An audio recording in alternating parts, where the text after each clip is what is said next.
আজকের এই ভিডিওতে আমি দেখাবো একটা জিমেল আইডি সঠিক নিয়মে কিভাবে খুলতে হয়। একটা জিমেল আইডি ছাড়া আমাদের মোবাইল ফোন একদম অচল। কেননা ইউটিউবে ভিডিও দেখতে গেলেও একটা জিমেল আইডির প্রয়োজন। এছাড়া ইউটিউবে চ্যানেল বানিয়ে কাজ করতে গেলেও একটা জিমেল আইডির প্রয়োজন। সবথেকে গুরুত্বপূর্ণ হলো একটা play store. Play store open না করলে আমরা কোনো কিছুই ডাউনলোড করতে পারবো না। একটা প্লে স্টোর ওপেন করতে গেলেও আমাদের জিমেল আইডির প্রয়োজন হয়। তো সঠিক নিয়মে জিমেল আইডি কিভাবে বানাতে হয় সেটা আজকের এই ভিডিওতে চলো দেখিয়ে দিই। তো এই ভিডিওতে একটা লাইক করুন আর চ্যানেলে নতুন আসলে চ্যানেলটাকে সাবস্ক্রাইব করুন। তো আপনারা একটা জিমেইল অ্যাকাউন্ট তৈরি করার জন্য আপনারা আপনাদের মোবাইলে থাকা যে জিমেইল অ্যাপ সেটার মধ্যে প্রবেশ করবেন বা সেটাকে ওপেন করবেন। ওপেন করার পর আপনাদের এই জিমেইলের লোগোর উপরে ক্লিক করে দেবেন। ক্লিক করার পর আপনারা নিচের দিকে দেখতে পাবেন অ্যাড অ্যানাদার অ্যাকাউন্ট, এটার উপরে ক্লিক করবেন। ক্লিক করলে আপনাদের সামনে এই ধরনের একটা ইন্টারফেস ওপেন হবে। এখানে দেখবেন গুগল, এই গুগলের উপরে ক্লিক করবেন। তো আমরা একটু ওয়েট করে নেব, চেকিং হচ্ছে আমাদের ইনফো।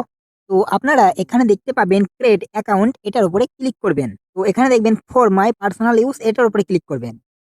ক্লিক করার পর আপনার প্রথমে আপনাদের ফার্স্ট নেম দেবেন, তারপরে সিওর নেম মানে লাস্ট নেম, অপশনাল, এটা দিতেও পারেন না দিতেও পারেন। তো আমি আমার ফার্স্ট নেমটা দিয়ে দিচ্ছি। দেওয়ার পর নেক্সটে ক্লিক করে দেবেন। তো আপনারা যদি এই জিমেল অ্যাকাউন্টটা বা জিমেল আইডিটা নিজে ইউজ করবেন, তাহলে এখানে আপনার নিজস্ব ডেট অফ বার্থ দিয়ে দেবেন। তো আমি আমার ডেট অফ বার্থ দিয়ে দিচ্ছি।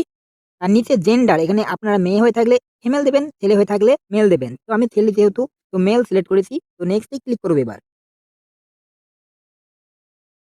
তো এখানে আপনারা নিজেদের পছন্দের মতো একটা জিমেইল অ্যাকাউন্ট তৈরি করে নেবেন। তো আমি আমার জিমেইল অ্যাকাউন্টের একটা নাম দিয়ে নিচ্ছি।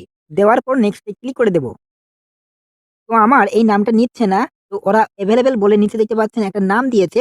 এই নামটা দিলেও কিন্তু নিয়ে নেবে। তো আমি জাস্ট আপনাদেরকে দেখানোর জন্য এই নামটা সিলেক্ট করে নিচ্ছি। তো আপনারা চাইলে এখানে আপনাদের পছন্দের মতো নাম সিলেক্ট করতে পারবেন। নামটা দেওয়ার পর আপনারা নেক্সট এ ক্লিক করে দেবেন। তো এবার আপনাদের পছন্দের মতো একটা পাসওয়ার্ড এখানে সিলেক্ট করতে হবে। আপনাদের জিমেইল অ্যাকাউন্টের পাসওয়ার্ডটা এখানে লিখে দেবেন। তো আমি এখানে একটা আমার নতুন পাসওয়ার্ড লিখে দিচ্ছি। পাসওয়ার্ডটা দেওয়ার পর আপনারা নেক্সট এ ক্লিক করবেন। তো জিমেইল অ্যাকাউন্টটা এখন আমার তৈরি হয়ে গেছে। আমরা একটু ওয়েট করে নেব, তাহলে কিন্তু আমাদের জিমেইল অ্যাকাউন্টটা তৈরি হয়ে যাবে। তো দেখতে পাচ্ছেন আমার নতুন একটা জিমেইল অ্যাকাউন্ট তৈরি হয়ে গেছে। তো এবার আমরা নেক্সট এ ক্লিক করে দেব। ক্লিক করার পর এই ধরনের একটা ইন্টারফেস আসবে। আপনারা একটু নিচের দিকে যাবেন। এখানে লেখা আছে আই এগ্রি। এটার উপরে ক্লিক করে দেবেন। তো আপনারা এই লোগোটার উপরে ক্লিক করবেন। তাহলে আপনাদের নতুন জিমেইল অ্যাকাউন্টটাকে দেখতে পাবেন নিচের দিকে। দেখতে পাচ্ছেন আমার নতুন জিমেইল অ্যাকাউন্ট তৈরি হয়ে গেছে। তো ভিডিওটি ভালো লাগলে একটি লাইক করুন, চ্যানেলে নতুন হলে চ্যানেলটিকে সাবস্ক্রাইব করে পাশে থাকা বেল আইকনটি প্রেস করুন। এই ধরনের নিত্য নতুন ভিডিও পেতে আমাদের চ্যানেলের সঙ্গে যুক্ত থাকুন।